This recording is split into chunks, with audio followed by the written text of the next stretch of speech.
Ignition sequence start. 6, 5, 4, 3, 2, 1, 0. All engine running. Liftoff. We have a liftoff. The moon goes around the Earth. How many knew that already? The moon goes around the Earth. Did you know as the moon goes around the Earth, it's gradually getting farther away? We're slowly losing the moon. It's leaving us a couple inches a year. No big deal, nothing to worry about, plus nothing you can do about it anyway. But the moon is getting farther from the Earth every day. So that means that it used to be closer. Well, if you bring the moon in closer, you start to create a problem because the moon causes the tides. Now, you folks in Knoxville probably don't worry about the tides, but in Pensacola, you worry about the tides. See, if the moon was closer, the tides would be higher. There's a law called the inverse square law. If you brought the moon in to 1/3 the distance, you take the 1/3, flip it over, and square it. It's 9 times the gravitational pull. If you run all the math on this, you'll find out the moon and Earth would have been almost together 1.4 billion years ago. Walt Brown says 1.2 billion years ago is the max lifespan for Earth and moon. Well, if the moon was whizzing around just above the surface of the Earth, that explains what happened to the tall dinosaurs. They got mooned.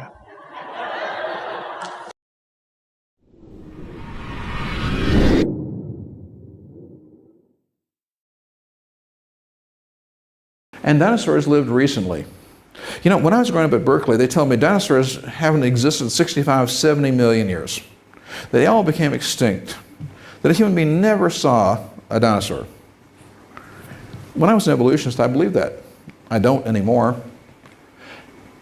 You see, when you go to these natural history museums, they show you all these fossils of dinosaurs and dioramas and so forth. They tell you, oh, you know, they've been dead for 65, 70 million years. I don't think so anymore. For example, how many of you know, 1990, we found dinosaur blood cells in a T-Rex bone and the hemoglobin was still in the blood cells. You don't believe me? This is an actual photograph of dinosaur blood cells in a T-Rex bone found in 1990 in Montana by the evolutionist paleontologist Dr. Mary Schweitzer. Now, Dr. Mary Schweitzer is an incredibly intelligent woman, unfortunately still an evolutionist, but she's a very talented paleontologist, a very intelligent woman. And in 1990, now she's a bone digger. She likes to dig bones, and she really likes to dig up T-Rex bones. So she's working at Montana State University Northern Campus in 1990. She's out digging up T-Rex bones, and she finds blood cells inside. Well, obviously, this discovery refuted evolution. Is that correct? I mean, I don't know about a problem that I have. I have a big problem with blood cells lasting 65, 68 million years in the ground. How about you? You know? Well, when she found this contradiction to evolution, the university wanted to reward her, so they fired her. But being a very resourceful, very intelligent woman, she got a job at a actually better university. It was kind of like being kicked upstairs. She got a job with North Carolina State University. In March of 2005, she's back in Montana digging up T-Rex bones, because that's what she really likes to do.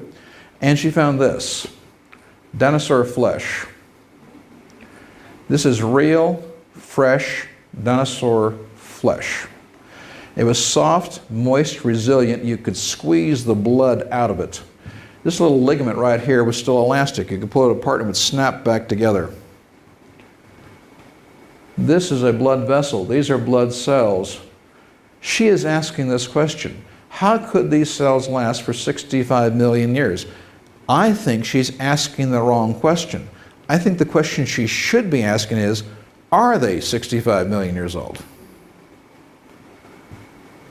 And in Spain, reported by the National Geographic magazine, well, this is 2006, we found supposedly 10 million year old frog and salamander fossils, but inside we found fresh bone marrow. Again, I have a problem believing that bone marrow could live and, exist in the ground for 10 million years, Now this guy in National Geographic says, no human being has ever seen a live dinosaur. Now just hold on a minute. Does he know that, or does he think that?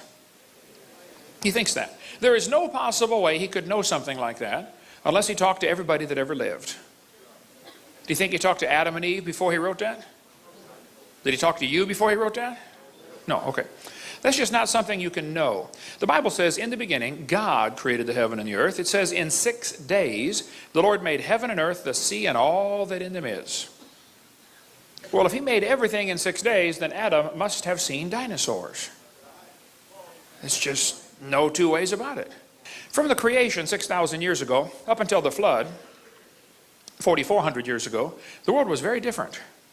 During that time frame, the Bible says the people lived over 900 years. They really, honestly did. Lived to be 900 plus. It's interesting, many ancient cultures have a legend about what they called the Golden Age. The Babylonians, the Sumerians, the Egyptians all talked about a time when man used to live to be nearly 1,000. Well, that's because it was really true.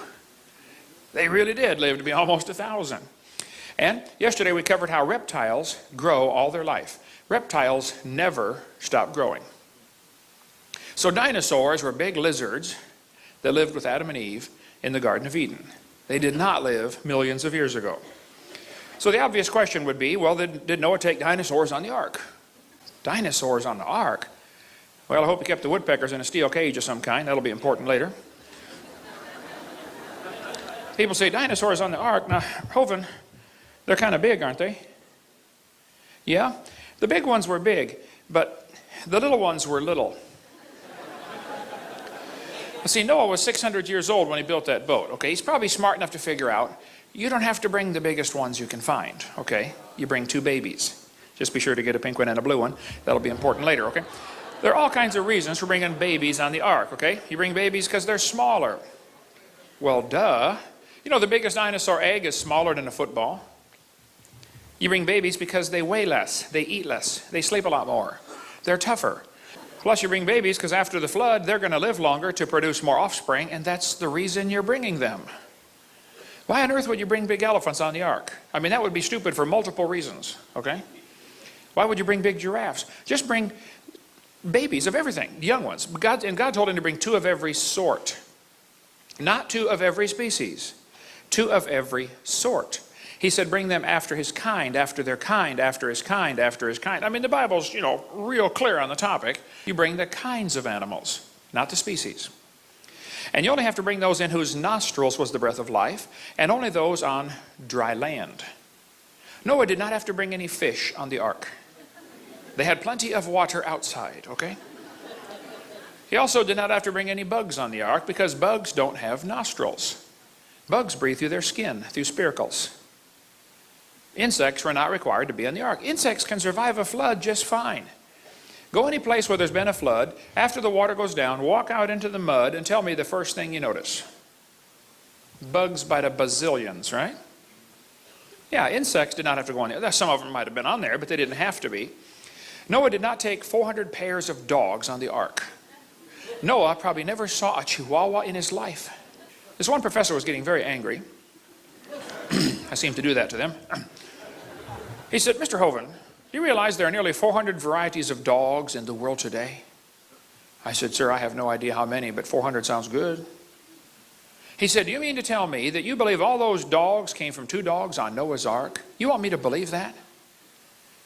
I said, sir, would you look at what you're teaching your students? You're teaching your students that all those dogs came from a rock. He didn't have any more questions after that. You know, the question of what happened to the dinosaurs has been used in schools to start a conversation about evolution for a long time. One of Satan's favorite tools to use is dinosaurs because kids love them. I spoke at a public school one time to 300 first graders, and I got my dinosaurs out and I said, boys and girls, I got a question for you. When did dinosaurs live? I mean, instantly, all of them shouted out, millions of years ago. I thought, now wait a minute.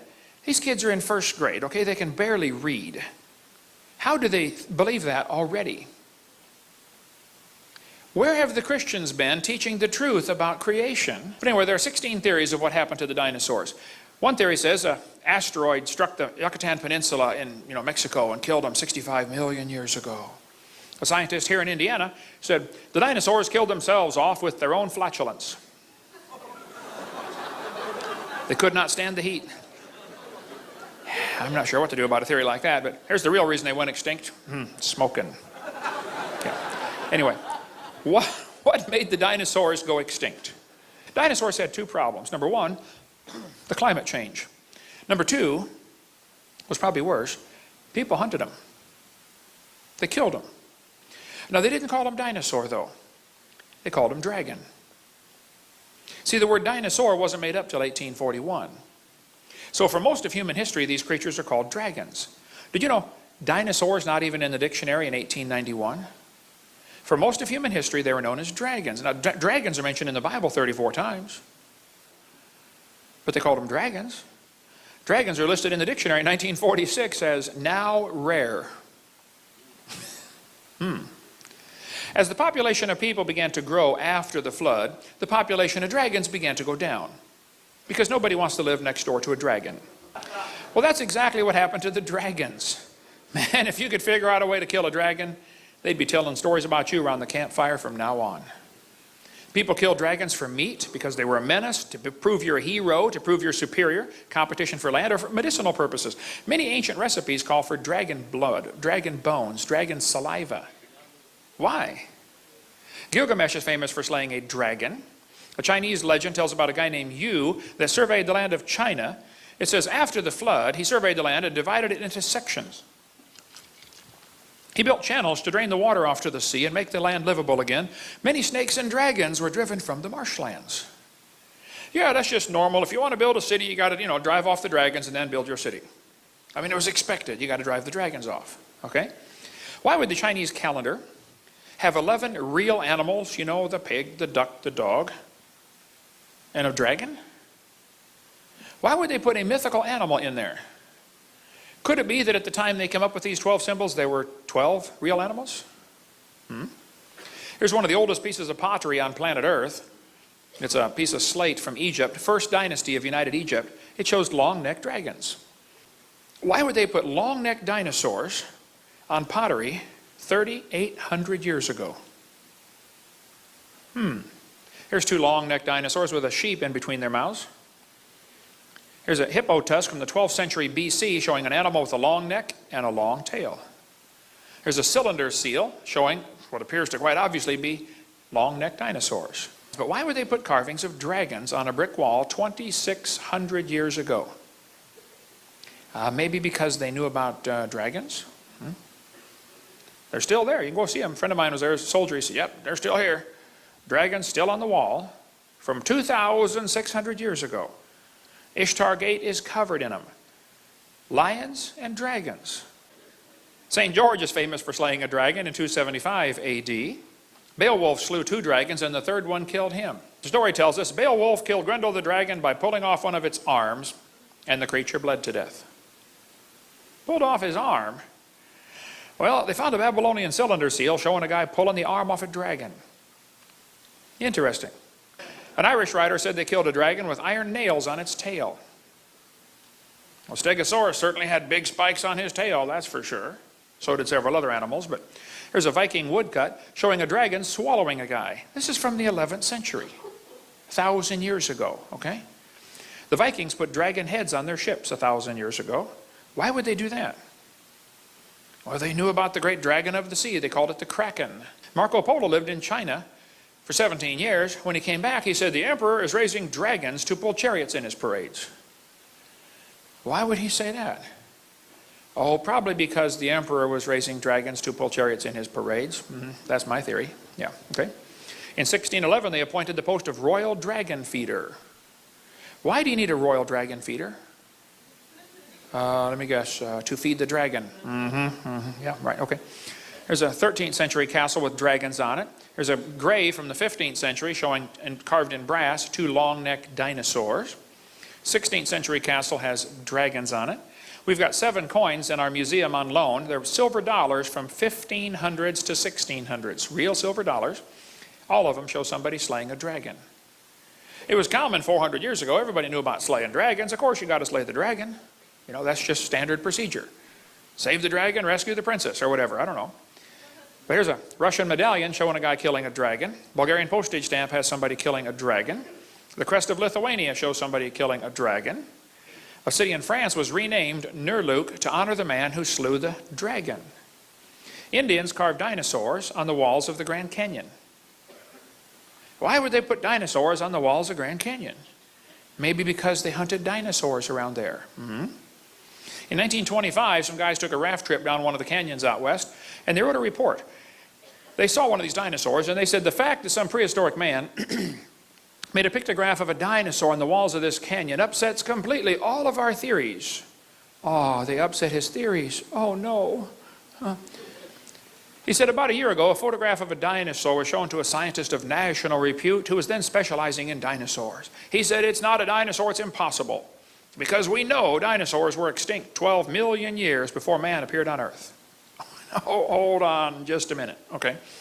First place, it's not possible for you to know what happened 12 million years ago, okay? So let's just get that straight first up, okay? Secondly, notice he said 12 million. Now today the kids are taught dinosaurs died 65 million years ago. If you go to Blanding, Utah, you'll see carvings of dinosaurs on the cliff there. Apparently they knew about dinosaurs in Utah. The Indians knew about them. They killed them, apparently. This is a cave painting in Australia showing a guy running away from what appears to be a dinosaur. I can't pronounce the name of this place in Canada, Mishapa something or other here, but it looks like these Indians have painted something on the cliff there that appears to be like a dinosaur with a dermal frill ridged on its back. This is a painting from Australia.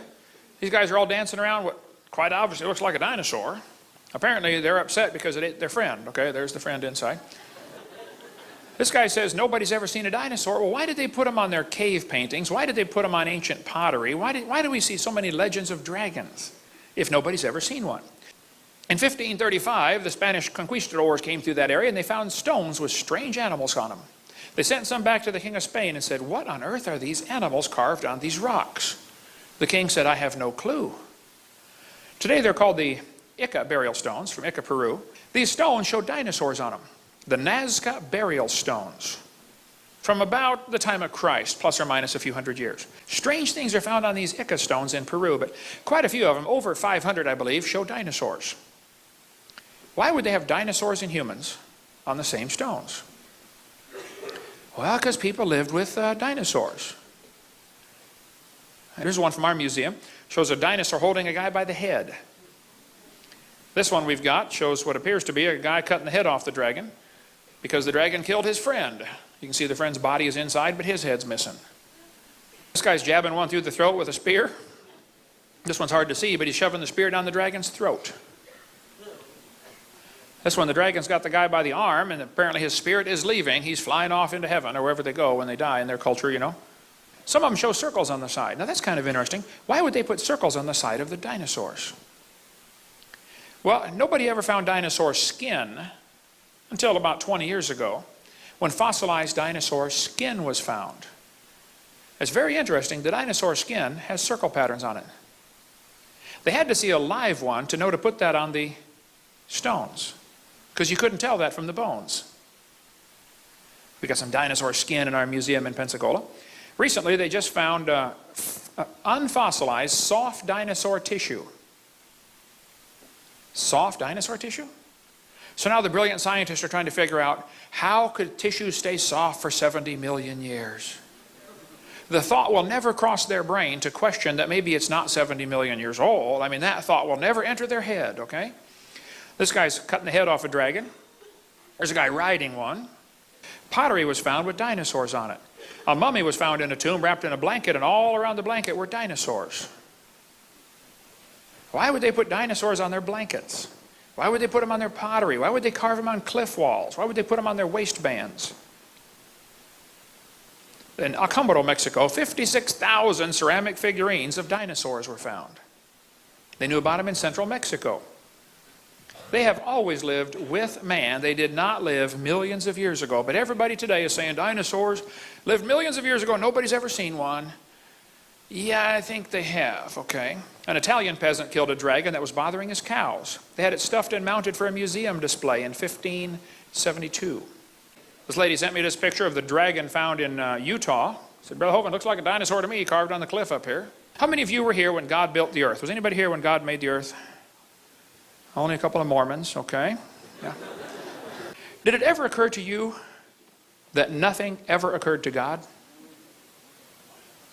He's already thought of everything. He even knows everything you've ever thought about. The Bible says he understands the imaginations of the thoughts. That's a fascinating verse. He not only knows your thoughts, he knows the imaginations of the thoughts.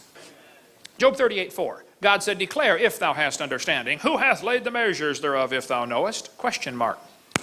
Job doesn't answer. Job's not answering any of God's questions.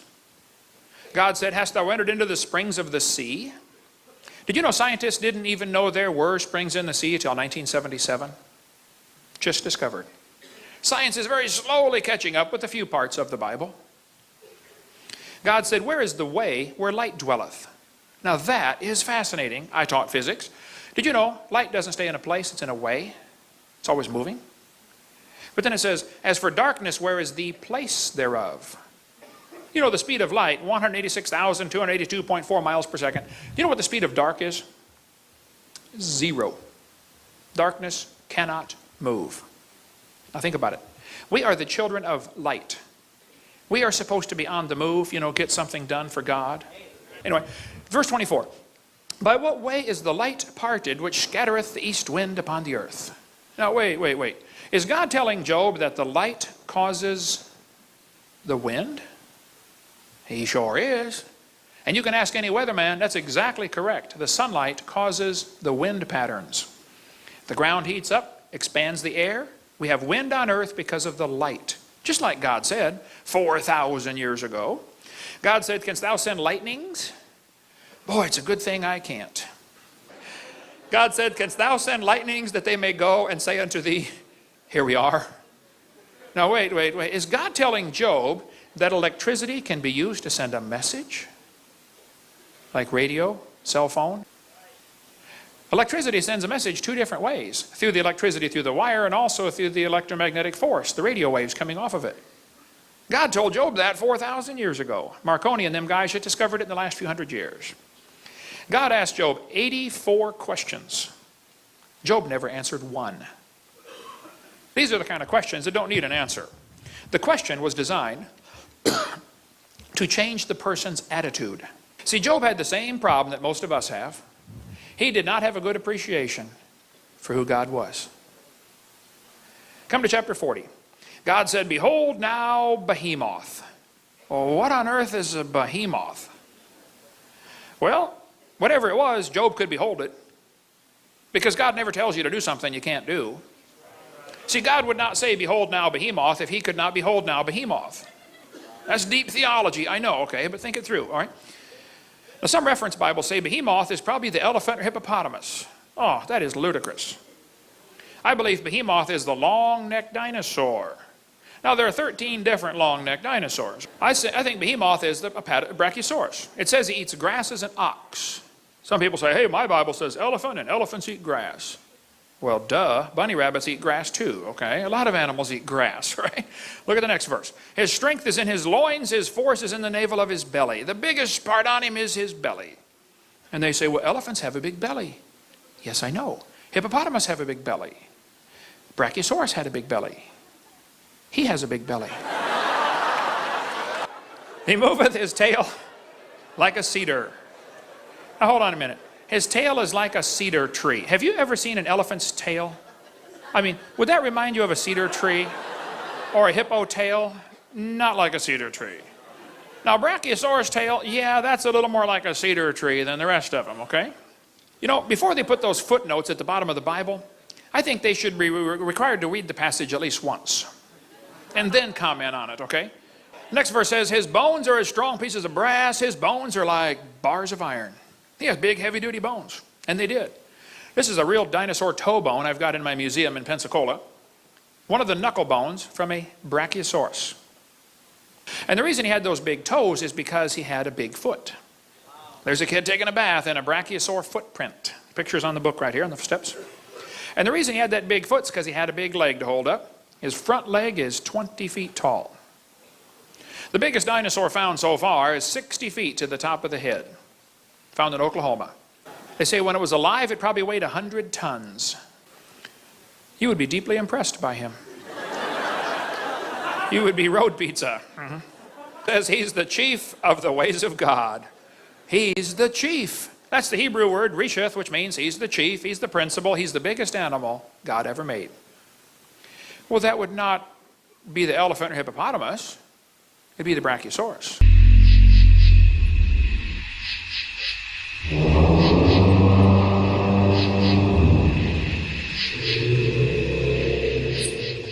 Galaxies are spinning, but the stars in the middle go faster than the stars at the outside. So why do we still have spiral arms on the galaxies? They should not be there, okay?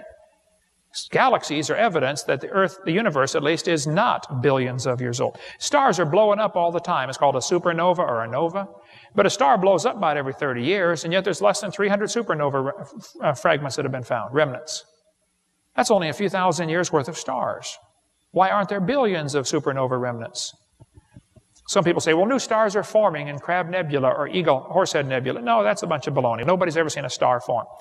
The planet Jupiter is cooling off rapidly. Saturn, the stars are changing from red giants to white dwarfs. The textbook says it takes billions of years. We know that's not true. All the ancient astronomers said Sirius was a red star. Today it's a white dwarf. It happens in a few thousand years. Don't let them tell you it takes billions of years. Jupiter's cooling off rapidly, constantly losing heat. It cannot be billions of years old. It would have been cold by now.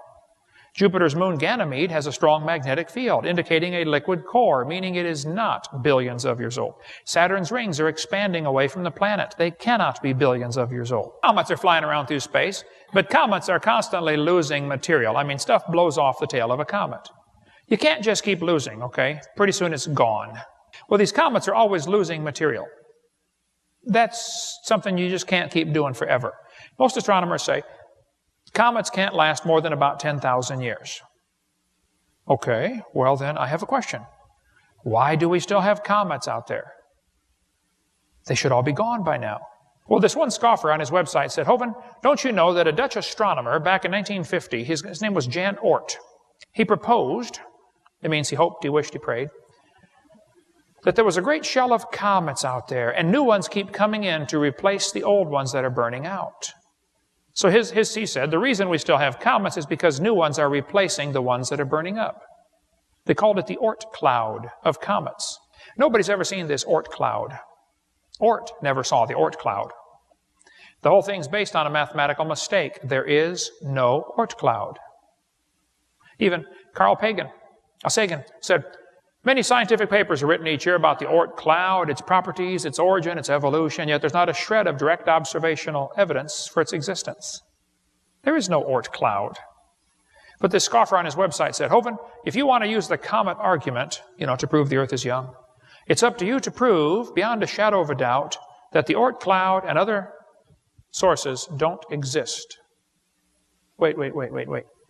How would you prove the non-existence of something? What he's trying to do here is called shifting the burden of proof. The liberals do it to us all the time, and we fall for it. I'll show you how easy it is to do. Okay? Suppose I said, watermelons are blue on the inside until you cut the skin. Prove I'm wrong. That's called shifting the burden of proof. That'd be pretty hard to do, wouldn't it? As soon as you cut the skin, so see, it turned red. I was right. It was blue a second ago. He says, I have to prove there's no Oort cloud. Now, wait, Dave. Here's what we know. We know we have comets. We know they don't last more than about 10,000 years. We know the Bible says the Earth is 6,000 years old. I don't have a problem with comets. But he wants to make it look like I have a problem with comets when he's the one who's got the problem. The Bible says the heavens declare the glory of God. Genesis 1, God said, I'm going to make man in his own image. If we're made in the image of God, why do we teach the kids Grandpa was an ape? Now, evolution teaches we're getting better, and someday we're going to become God. The facts are, we're getting worse. Things are falling apart. We now have an incredible genetic load. We are mentally and physically deficient compared to Adam and Eve. Things are not getting better, but we all teach the kids in the textbooks, this is Grandpa. What's the truth about the cavemen? Was your ancestor an ape-like creature? I don't think so. Let's talk about a few of the so-called cavemen. We could spend hours on this topic, but we got more to cover here. Nebraska man was used for years as evidence for evolution. All they found for Nebraska man was one tooth. That is the entire Nebraska man right there. One tooth. Then they built an entire man from that one tooth and later made him a wife. Now you have to really be good to know what his wife looks like from his tooth. Okay, but these are professionals, don't question them, okay? They know what they're talking about. Later they found out the tooth actually came from a pig. There's the real Nebraska man right there. How about Piltdown man, named after the gravel pit it was found in Piltdown, England. Somebody took a human skull and an ape's jaw, they filed them down and fooled everybody.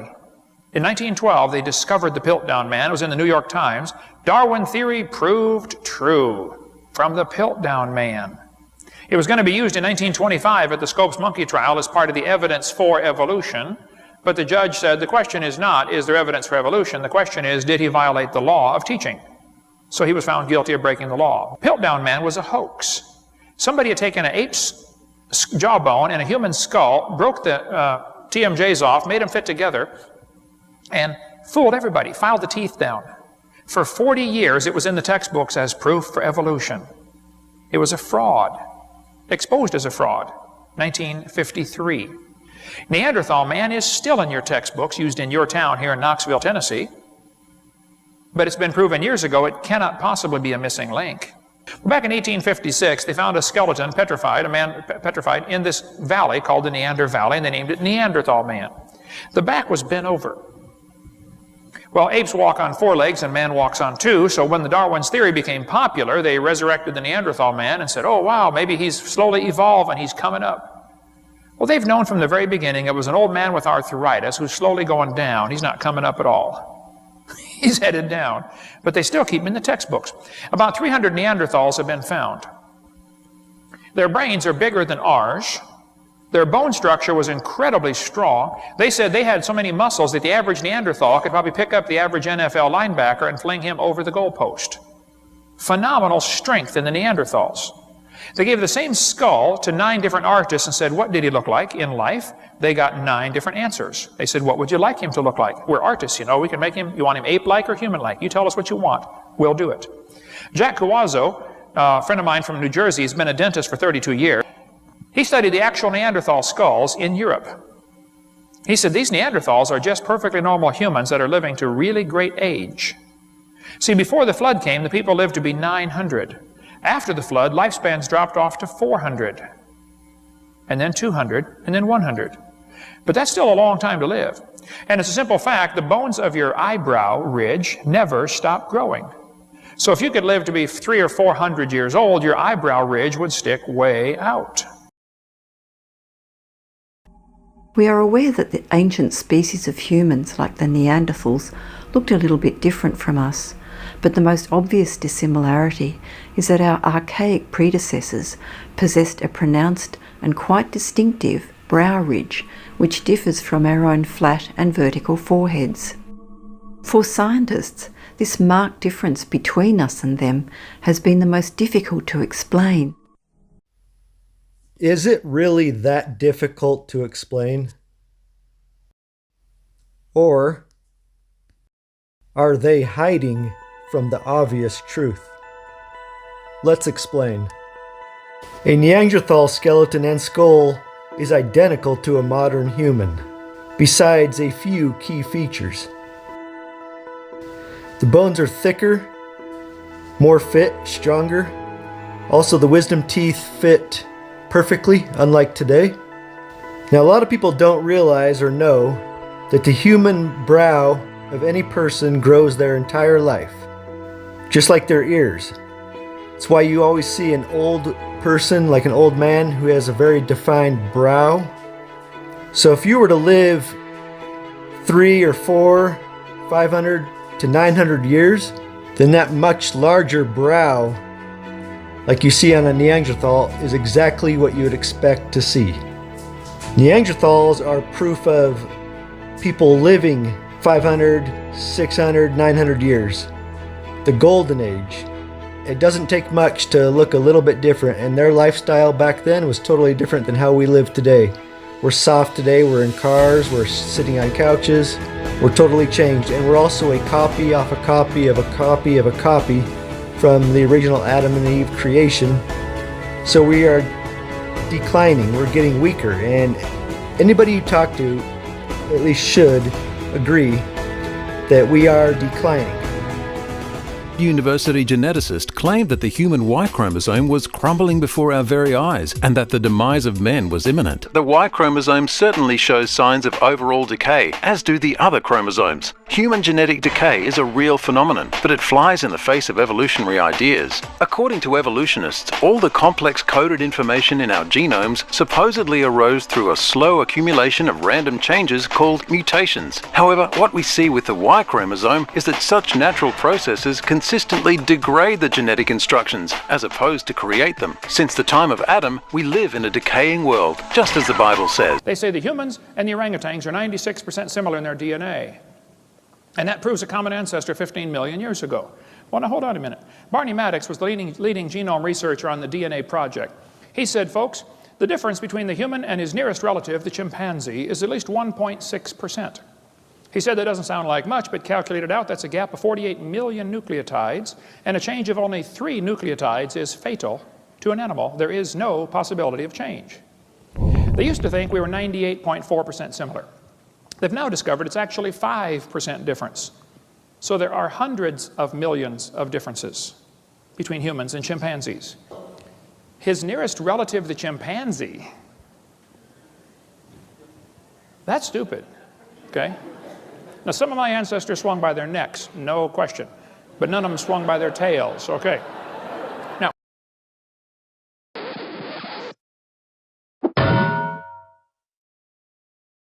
we can observe change, but evolution in the sense that life came from non-life and then that life began to randomly generate new genetic information and over time it eventually produced humans is something entirely different and something that quite honestly doesn't hold up against science. In other words, evolution in the sense of molecules to man is not scientifically plausible and therefore should not be viewed as scientific fact. Quite honestly, it is in great opposition to science, that is, observational science, the kind of science we can test and repeat and use our 5 senses to understand. Science demonstrates that over time, living organisms lose genetic information. They don't gain it. That same science demonstrates that life doesn't arise from non-life. Follow along if you would. Fact 1. There is no known observable process by which new genetic information can be added to an organism's genetic code.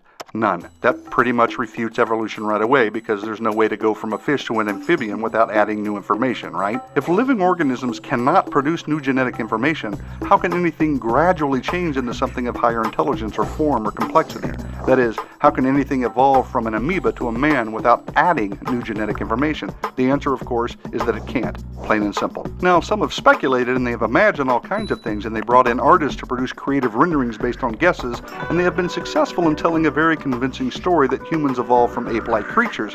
But those are just drawings, people. They're just stories. But what we really observe is humans are humans and apes are apes. Now, if fact 1 buried evolutionary thinking deep into the Precambrian soil, this next fact, fact 2, tosses so much sediment on it that not even the greatest team of paleontologists with the latest subterranean gizmo could dig up the remains. Check this out. Never, again, never has it been observed that life can come from non-life. So here are 2 major scientific evidences against evolution. I reiterate for clarity, life has never been observed to come from non-life, and there is no known, observable process by which new genetic information can be added to the genetic code of an organism. So molecules to man evolution doesn't really make scientific sense. Yet we are all here, and life is all around us in various forms. Although evolution cannot account for this, the Bible can. The Bible reveals that the all-powerful, all-knowing, supernatural God created the heavens and the earth out of nothing, and all life according to its kinds, that is, each with its own set of genetic information. So, again, what the Bible reveals makes sense of what we see and understand. Evolution does not.